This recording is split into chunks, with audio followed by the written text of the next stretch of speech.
Apa yang diciptakan Allah pertama kali Pak Ustaz? Kata orang, tarekat yang pertama diciptakan adalah Nur Muhammad. Saya tak berani bicara tarekat kalau tidak bertanya pada orang tarekat. Maka orang tarekat pun yang alim, jangan yang jahil. Orang tarekat yang ahli hadis, jarang. Ada ahli hadis tidak tarekat, ada orang tarekat tak ahli hadis.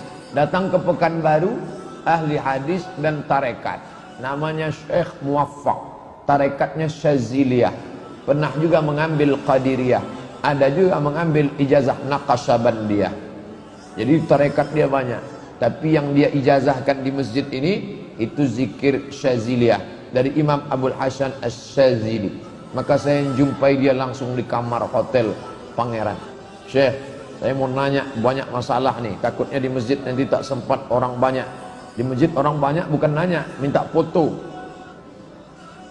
Banyak pertanyaan. Di antara yang saya tanya tentang hadis Nur Muhammad. Kata dia, ya ibni, wahai anakku, hadis tentang Nur Muhammad ini tidak sahih. Itu yang berkata Syekh Tarekat Syaziliyah, mursyid dia. Dia bukan khalifah, dia sudah sampai pada tingkat mursyid. Ketika mursyid Tarekat Syaziliyah di Suriah meninggal, beliau yang diangkat sebagai pengganti. Tapi dia tak bisa hidup di Suriah karena dia berlawanan dengan Bashar al-Assad. Maka dia pindah ke Turki sudah 5 tahun. Syekh Muwaffaq, mursyid Tarekat Syaziliyah, tentang hadis Nur Muhammad. Kata Syekh Yusuf Qardawi dalam Fatawa Mu'asirah, maka yang pertama kali diciptakan Allah hadis sahih adalah qalam. Al-qalam, qalam artinya pena. Nun wal qalami wa ma yasturun. Al-qalam, yang pertama kali diciptakan qalam. Kata Allah, hai qalam, uktub, tulislah. Sayyidina Ali bin Abi Thalib, apa kata Sayyidina Ali sebelum meninggal? Di antara semua yang meninggal ini yang paling panjang pesannya Sayyidina Ali. Tapi di antara semua pesan yang paling penting, di antara terpenting, apa kata dia?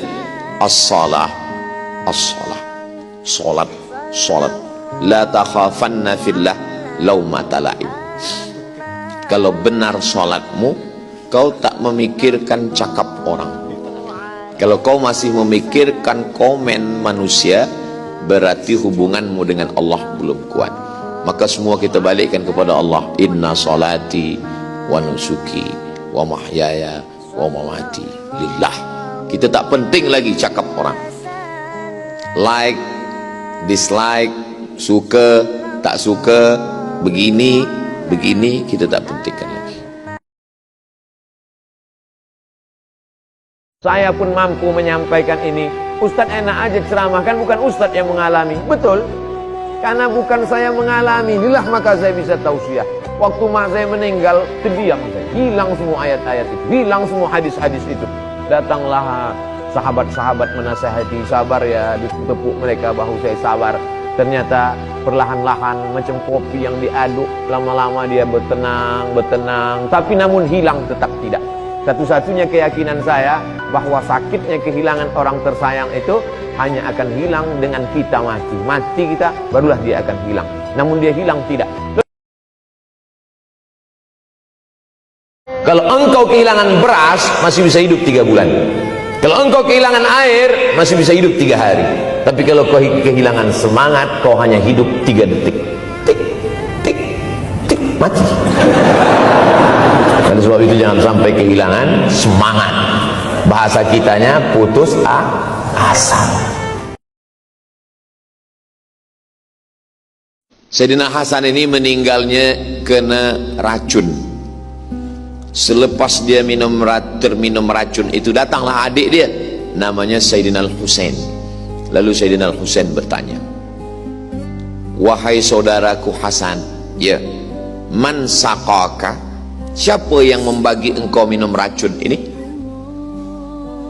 Kata Sayyidina Al-Hasan, walima ya akhi, kenapa engkau tanya? Muka surat 52. Aku ingin membalaskannya, karena dalam Islam an-nafsu bin nafsi, nyawa balas nyawa. Nanti bila engkau mati, aku akan pancung kepala dia, hukum mati sesuai dengan ajaran Islam. Apa jawab Sayyidina Al-Hasan? Innama hadhihi dunya Dunia ini apa sebenarnya hakikat dunia? Layalun faniyah, malam berganti malam dan dia akan sirna menghilang. Da'hu, biarkanlah orang yang membunuh aku itu melalui malam-malam itu. Hatta altaqi ana wa huwa indallah, nanti aku akan bersua dengan dia di hadapan Allah di padang mahsyar. Sampai mati dia tahu siapa yang meracun dia, tapi dia tak nak menyebutkan nama. Fa'aba an yusammiyahu, dia tak sebutkan namanya. Kalau ada orang menyakitimu, jangan berduka. Kalau ada tetangga, sahabat, kawan baik meninggalkanmu, jangan berduka lara. Karena sesungguhnya di balik itu semua, fa inna ma'al usri yusra, inna ma'al usri yusra. Idza daqat 'alaika dunya faqul ya Allah. Kalau terasa sempit dunia, mengadulah kepada Allah. Idza sa'alta fas'alillah, kalau minta-mintalah kepada Allah. Wa idza sta'anta fasta'in billah, kalau minta tolong, minta tolonglah kepada Allah.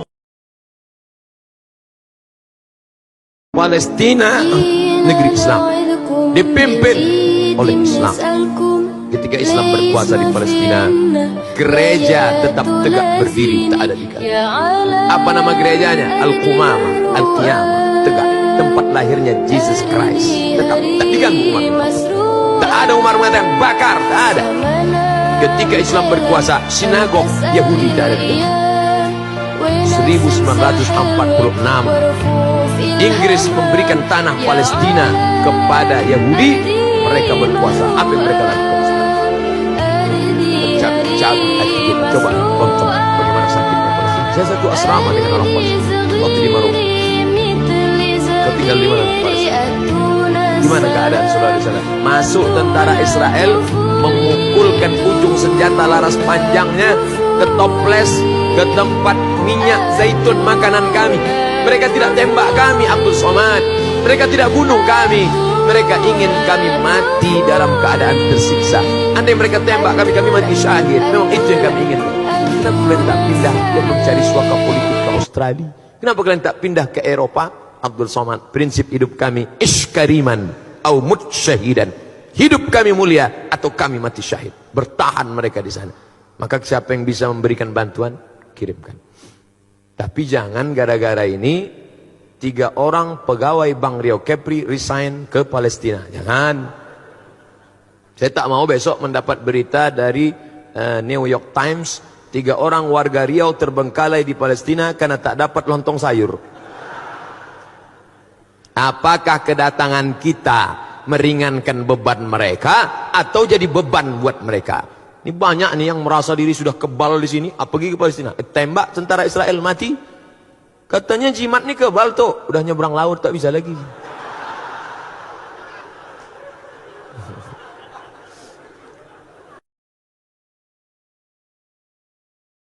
Di antara tanda-tanda dekatnya hari kiamat itu adalah, dalam hadis ini ada 5. Yang pertama, yataqarabuz zaman.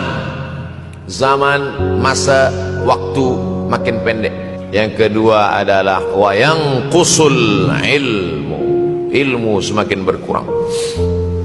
Kalau sudah ilmu berkurang, apa yang bertambah? Jahil. Maka datang penyakit syuh. Yang ketiga, apa itu syuh? Hubbud dunya, hubbul mal, wa tuhibbul mala hubban jamma. Engkau sayang kepada harta amat sangat sayang. Dia pegang semuanya sampai tak meleleh, tak menetes walaupun 1 tetes. Keempat, wa tazharul fitan. Banyaklah fitnah, siksa. Yang terakhir, yang kelima, wa yaksurul haraj. Wa yaksurul haraj. Banyak terjadi haraj, kata Nabi. Sahabat pun bertanya, ya Rasulullah, wa mal haraj? Apa haraj itu ya Rasulullah? Kata Nabi SAW, al haraj al qatlu. Nanti di akhir zaman itu akan banyak pembunuhan. Ya Allah, nanti kalau aku mati dalam surga dengan siapa? Kata Nabi Musa alaihissalam, ya Allah, kalau aku mati nanti kira-kira di surga sama siapa? Kata Allah, kamu di dalam surga sama Nuh. Pergi ke pasar, tempatnya di ujung ada seorang laki-laki, tuh teman kamu masuk surga. Nabi Musa pergi ke pasar. Sampai di pasar dia sesuai instruksi, dia lihat Ini teman aku dalam surga. Iya, siapa? Tukang jual daging. Enggak meyakinkan. Andai Allah berkata, temanmu di dalam surga, pergi engkau ke Masjid Ittihad, di situ ada mimbar yang ceramah, itu temanmu. Masih masuk akal. Pergi engkau ke pasar, ada laki-laki di ujung, tukang jual daging, dia temanmu. Nabi Musa penasaran, Allah nggak mungkin salah, kok dia?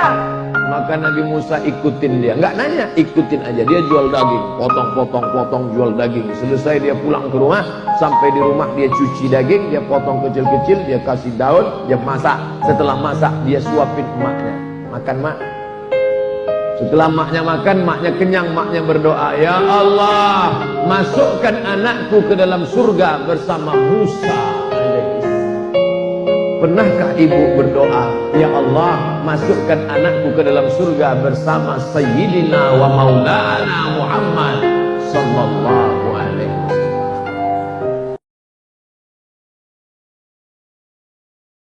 Orang yang paling rugi adalah pernah hidup di atas dunia, bumi yang dia injak milik Allah, bernapas dengan paru-paru pinjaman Allah, pakai udara milik Allah, tapi tidak pernah mengajak orang ke jalan Allah.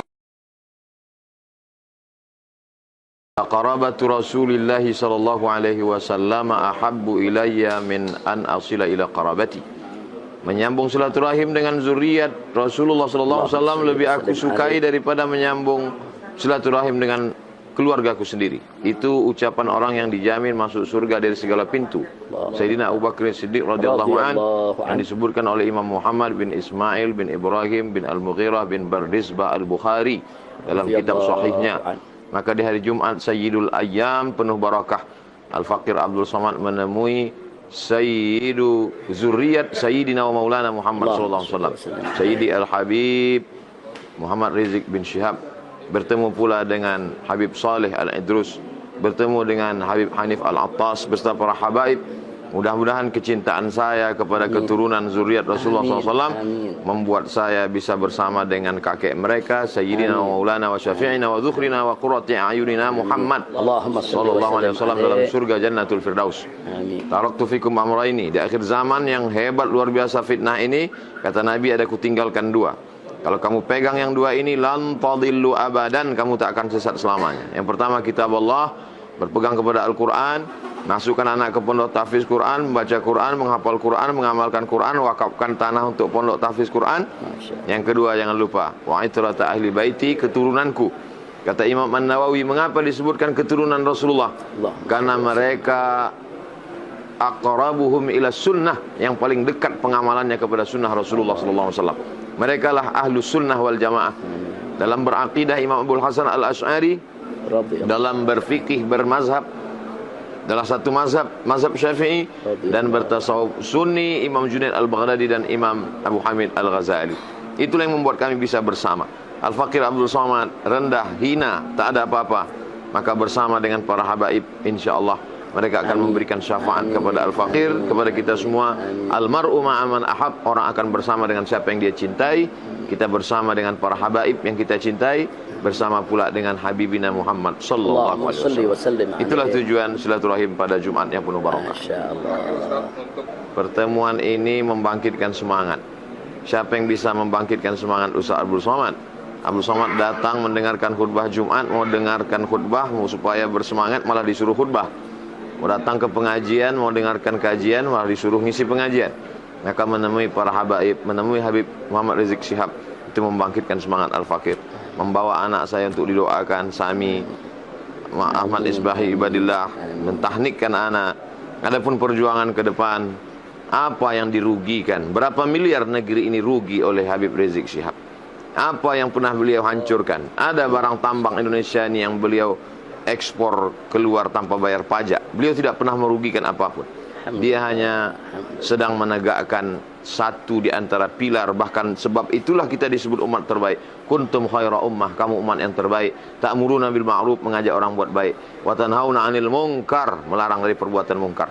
Mungkin azab itu belum turunkan kepada kita karena beliau beserta jamaah masih lagi La ta'murunna bil ma'ruf, ajak orang buat baik, wala tanhauna 'anil munkar, larang orang buat munkar. Kalau itu tidak kamu lakukan, la yushikanna ya ba'atsallahu 'alaikum iqaban, dikhawatirkan akan turun azab.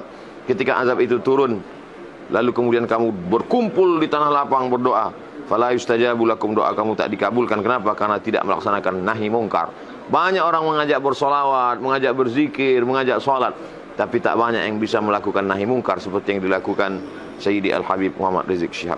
Kalau belum bisa melakukan, jangan mengejek. Kalau bisa melaksanakan, jangan mengolok. Kalau bisa menyelamatkan umat ini dengan nahi mungkar, jangan menjadi penyebab turunnya azab Allah Subhanahu wa taala. Wallahu a'lam bishawab. Masya-Allah. Jazakallah khair, jazakallah khair, jazakallah khair. Barakallahu fiik daiman wal barakatukumullah. Allah yafsa alaina wa alaikum. Natabarraku bikum wal barakatuh. Barakallahu fiik, barakallahu fiik. Terima kasih banyak Ustaz. Social person, manusia paling berpengaruh in history, dalam sejarah manusia. Semua tokoh-tokoh dia tulis, tapi nomor satu dia buat Sayyidina wa Maulana Muhammad sallallahu alaihi wasallam. Michael H. Hart diundang dia oleh Majelis Tinggi Agama Islam Mesir untuk mempresentasikan kenapa tidak Islam, tapi dia buat Nabi Muhammad nomor satu. Karena dia katakan ada orang hebat karena bapaknya hebat, ada raja-raja karena bapaknya raja. Tapi Muhammad sallallahu alaihi wasallam meninggal ayahnya ketika dia 2 bulan dalam kandungan ibunya. Di saat dia dalam peluk cium kasih sayang seorang ayah, ibu sebagai pengganti ayah, meninggal pula ibunya, dibesarkan oleh pamannya. Sebelum itu dia diasuh oleh pamannya, diasuh oleh datuknya bernama Abdul Muttalib. Ketika dia berlari-lari di atas kasur empuk yang diletakkan di samping Ka'bah, anak-anak Abdul Muttalib tak ada yang berani duduk di atas kasur itu. Tiba-tiba Muhammad sallallahu alaihi wasallam berlari-lari di atas kasur itu. Anak-anak Abdul Muttalib melarang, jangan. Kata Abdul Muttalib, da'hu, biarkan dia berlari-lari. Dia cucu kesayanganku, anakku bernama Abdullah sudah meninggalkan dia, aku ingin memeluk dan menciumnya. Dibesarkan oleh kasih sayang datuk. Tak lama sesudah itu pamanlah yang membesarkan dan menjaganya.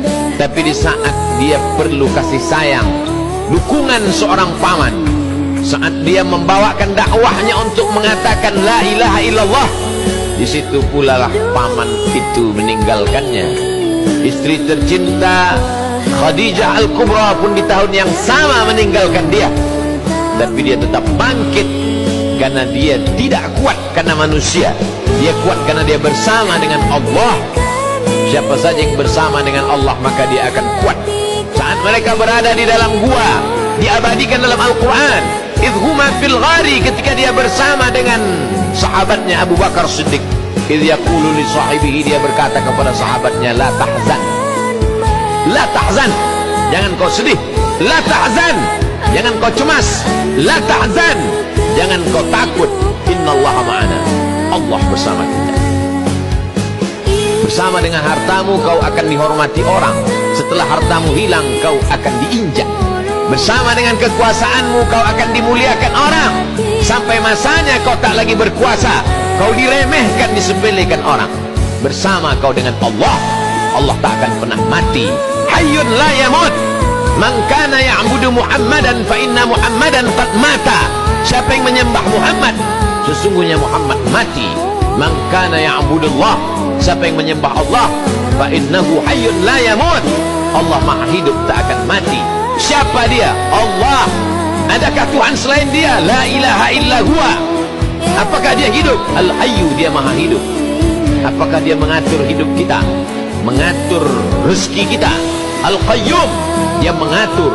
Tidak ada bumi yang basah, tak ada bumi yang kering, tak ada ranting yang patah, tak ada daun yang jatuh, kecuali atas kehendak dan kuasa dia. Innama amruhu idza arada syai'an ay yaqula lahu kun fayakun. Itu yang diajarkan Muhammad sallallahu alaihi wasallam. Hari ini hampir setengah dunia dikuasai oleh umat yang diajarkan tentang kelembutan dan kasih sayang. Satajiduna rijalan fis sawami', kalian akan bertemu dengan pendeta-pendeta di rumah-rumah ibadah tidak Islam, non muslim, tak menyembah Allah. La ta'ridu lahum, jangan ganggu mereka, jangan ganggu pendeta-pendeta.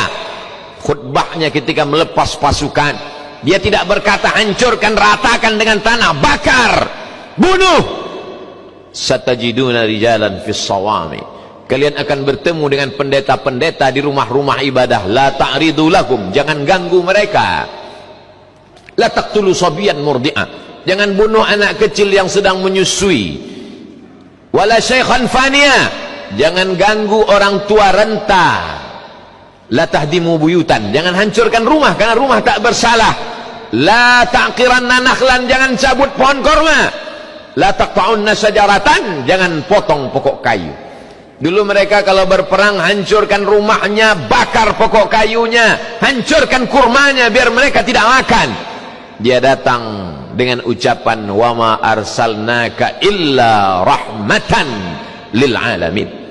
Dia bisa saja memanggil Jibril, Mikail, Israfil, Israel, malaikat maut untuk meratakan musuh-musuhnya. Ketika giginya patah, pelipisnya berdarah, sahabat-sahabat meminta. Setiap nabi punya do'watun mustajabah, ada doa yang mustajab, ada doa yang makbul. Memintalah ya Muhammad, inilah masanya. Dia terdiam, dia pergi bersembunyi di balik bukit Uhud bersama sahabat-sahabat yang melindunginya. Kenapa engkau tidak panjatkan doa itu ya Rasulullah? Padahal kalau kau panjatkan doa itu, rata Makkah itu dengan tanah, mati Abu Lahab, Abu Jahal itu, semesta alam yang tidak bersimpuh sujud kepada Allah, mereka akan binasa. Biarlah kusimpan doa itu syafaatan li ummati, menjadi syafaat bagi umatku pada hari kiamat nanti. Begitu sayangnya dia kepada kita. 14 abad yang lalu dia sudah mengenang kita, 14 abad yang lalu dia sudah merindukan kita. Lalu apa yang kita ajarkan tentang dia kepada anak-anak kita? Hari ini hari Jumat, tapi hari ini juga adalah hari 1 Rabiul Awal, bulan kelahirannya. Buatlah pengajian tentang kelahiran Muhammad sallallahu alaihi wasallam. Besok hari Sabtu, hari Ahad, bawa anak-anak ke toko buku, belikan buku sejarah Nabi Muhammad sallallahu alaihi wasallam.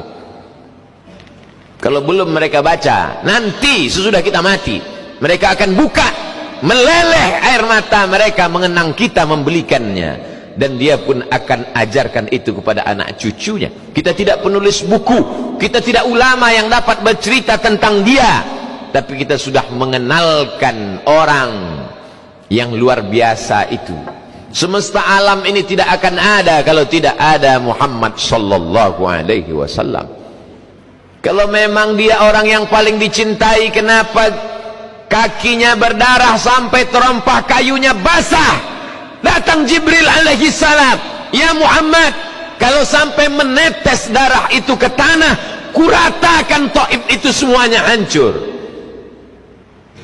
Dia menyapu, mengusap, membersihkan darah kakinya agar jangan sampai menetes ke tanah, karena sayang kepada orang Taif. Apa doanya? Allahumma, ya Allah, akhrij min aslabihim man kana ya'budullah wa la yusyrika bihi syai'a. Keluarkanlah dari tulang sulbi orang Taif itu anak cucu keturunan yang akan menyembah engkau dan tidak mempersekutukan engkau dengan apapun. Dia datang tidak dengan kekerasan, dia datang dengan kelembutan, supaya kita sadar bahwa kita mengikut Nabi yang memasukkan kita ke dalam surga karena kelembutannya, karena syafaatnya. Semoga bulan Rabiul Awal ini bulan kita untuk mengenalkan anak-anak kita. Setelah mereka kenal, lalu mereka menjadi cinta. Setelah mereka cinta, mereka akan berkorban, menghabiskan hartanya untuk menolong agama yang dibawa Muhammad sallallahu alaihi wasallam. Mereka akan membangun masjid, mereka akan mendirikan sekolah tahfiz Quran gratis. mereka tidak akan berhitung untuk agama. Kenapa? Al-hubbu yu'mi wa yusim. Orang kalau sudah cinta, matanya akan menjadi buta, telinganya akan menjadi tuli, dia tidak akan mendengarkan yang lain. Yang dia dengarkan hanyalah sabda Muhammad sallallahu alaihi wasallam. Yang dia pandang tidak yang lain, yang dia pandang adalah ajaran. Biarlah anak-anak itu menjadi anak-anak yang jatuh cinta kepada Nabi Muhammad sallallahu alaihi wasallam. Rencana Allah jauh lebih indah daripada yang kita rencanakan. Usaha, doa, tawakal. Jangan pernah berhenti berusaha, jangan pernah suudzon pada Allah SWT. Kalau sudah terjadi tak sesuai dengan keinginan, qadarallah. Kalau sudah terjadi tak sesuai dengan kehendak, apa yang keluar dari mulut kita? Qadarallah. Ucapkan qadarallah. Sudah takdir Allah. Qadarallah.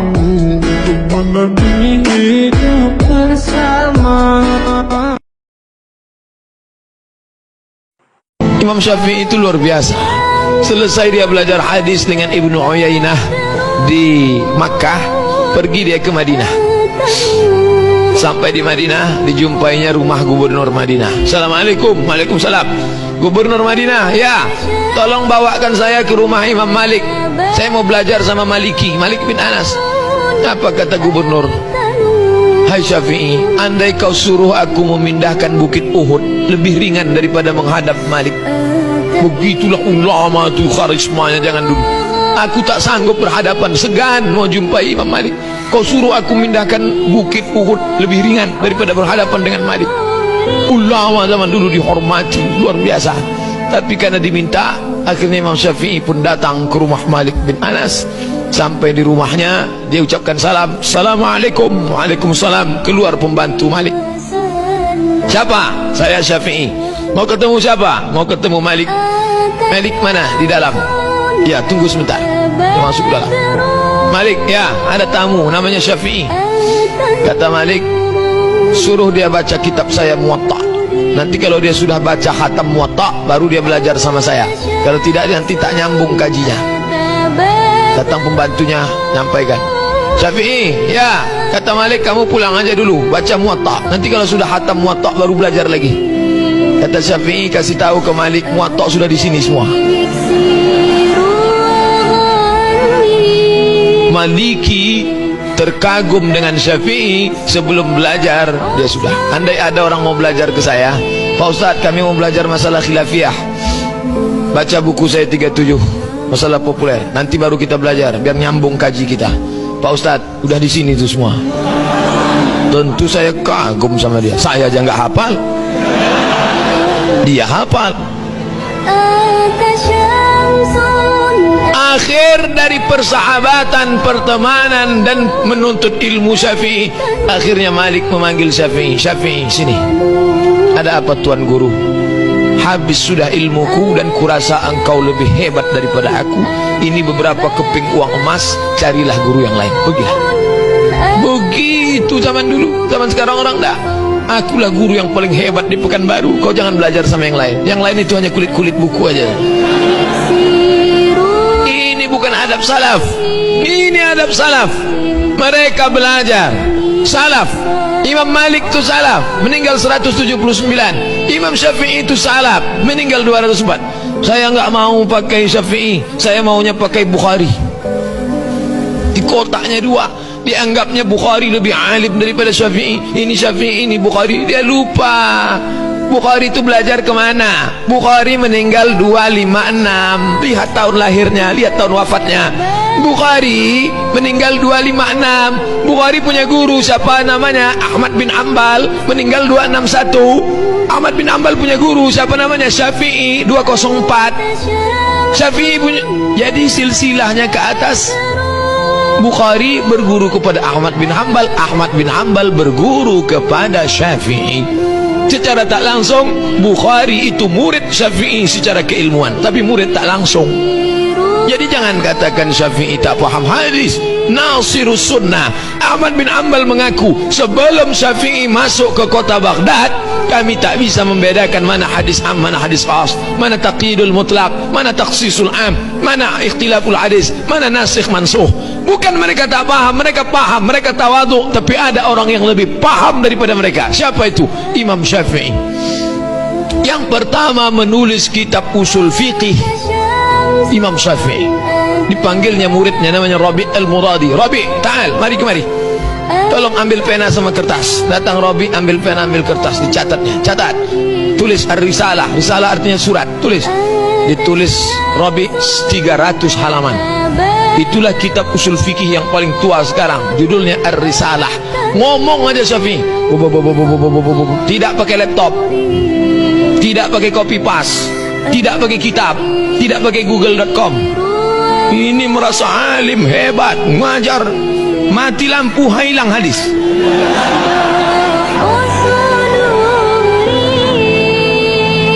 Ini Syafi'i yang berpendapat ini. Kalau sombong baru haram, kalau tak sombong tak sampai kepada haram. Yang ngomong siapa? Jadi jangan bilang kata Abdul Somad, kamu kenapa gini? Kata Ustadz Somad, Somad tak ada apa-apanya. Somad itu cuma tukang tulis terjemah. Kebetulan suaranya kuat, dia ngomong. Itu aja. Kalau yang ada di atas dunia ini sudah tidak lagi mau mendengarkan curahan hatimu, bisikan telingamu, si mereka sudah tak lagi peduli kepadamu, jangan putus asa. Maka tempelkanlah keningmu ke lantai, berbisiklah ke tanah. Malaikat-malaikat di langit akan membawa doamu. Allah akan mengabulkan segala doamu. Serahkan kepada Allah. At-tahiyatul mubarakatus salawatut tayyibatu lillah. Engkau mesti ada connecting dengan dia yang dimuliakan Allah. Ucapkan salam kepada dia. Assalamualaikum ayuhan nabiyyu warahmatullahi wabarakatuh. Kenapa Allah tutup pintu rezeki? Zalika bi anna Allah lam yakum mughayyiran ni'matan an'amaha ala qaumin. Allah tidak merubah rezeki itu. Lalu siapa yang merubahnya? Kita yang merubah karena perbuatan maksiat. Ini ayatnya. Walau anna alal qura amanu. Kalaulah penduduk suatu negeri itu beriman, wattaqau, takut kepada Allah, la fatahna, kami bukakan barakatin minas sama, dari langit, wal ard, dari bumi. Walakin kazzabu, manakala mereka dustakan ayat kami, manakala mereka sunyikan masjid kami, manakala mereka biarkan anak-anak yatim kami, akhalnahum, kami cabut. Kenapa Allah cabut barakah? Kerana fadzalikal ladzi yad'ul yatim, membiarkan anak yatim, membiarkan masjid, membiarkan orang susah. Maka inilah penyebab pintu-pintu rezeki ditutup oleh Allah subhanahu wa ta'ala. Wallahu fi aunil abdi, Allah akan sentiasa menolong seorang hamba. Apa syaratnya? Maka al-abdu fi auni akhi, selama hamba itu mahu menolong saudaranya. Engkau sanggup membeli kereta yang mewah, sanggup membeli rumah yang besar, sementara anak yatim fakir miskin tak makan. La yu'minu ahadukum, kamu tidak beriman, tak beriman kata Nabi, hatta yuhibba li akhi, sampai kau sayang kepada saudaramu seiman, ma yuhibbu li nafsi, sama seperti sayang pada diri sendiri. Hari ini orang tidak sadar dengan kepengecutannya. Jiwanya sebetulnya takut, ngeri, cemas. Bukannya diam, malah membela kebatilan. Kalau tanganmu belum sanggup untuk menolong yang hak, maka jangan bertepuk tangan melihat kebatilan. Begitu pesan Syekh Muhammad Mutawalli Asy-Sya'rawi. Kalau mulutmu belum sanggup lantang untuk menunjukkan ini batil, ini benar, maka jangan gunakan lisanmu untuk mendukung kemungkaran. Karena sampai masanya nanti kau akan diminta tanggung jawab di hadapan Allah. Inna sam'a, pendengaran, wal basar, penglihatan, wal fuad, hati dan pikiran, Kullu ulaika kana anhu mas'ula. Semua akan disoal, semua akan ditanya, semua akan diminta tanggung jawab di hadapan Allah Subhanahu wa taala. Kalau kau tak sanggup menolong kebenaran, menolong yang hak dengan kekuasaanmu, dengan lisanmu, dengan tanganmu, kau hanya bisa diam dengan hatimu, sesungguhnya engkau adalah selemah-lemah makhluk. Wa dzalika ad'aful iman. Yang paling menyedihkan, sudahlah tak sanggup menolong kebenaran, malah mensupport, memberikan dukungan kepada kebatilan. Siapa yang kau cari? Keridhaan siapa yang kau minta? Kau hanya ingin menyenangkan hati orang banyak. Wa in tuti aktsara man fil ardi yudilluka an sabilillah. Kalau kau ikut kebanyakan manusia, mereka hanya akan menyesatkanmu dari jalan Allah. Silakan hidup dengan cara Namrus memusuhi Ibrahim. Silakan hidup dengan cara Fir'aun memusuhi Musa. Silakan kau hidup dengan cara Abu Jahal dan Abu Lahab memusuhi dakwah Sayyidina Muhammad sallallahu alaihi wasallam. Toh pada akhirnya semua akan mati. Namrus mati, Fir'aun mati, Abu Jahal mati, Abu Lahab mati. Nama-nama itu diabadikan dalam Al-Quran sebagai iktibar pelajaran bagi manusia di akhir zaman.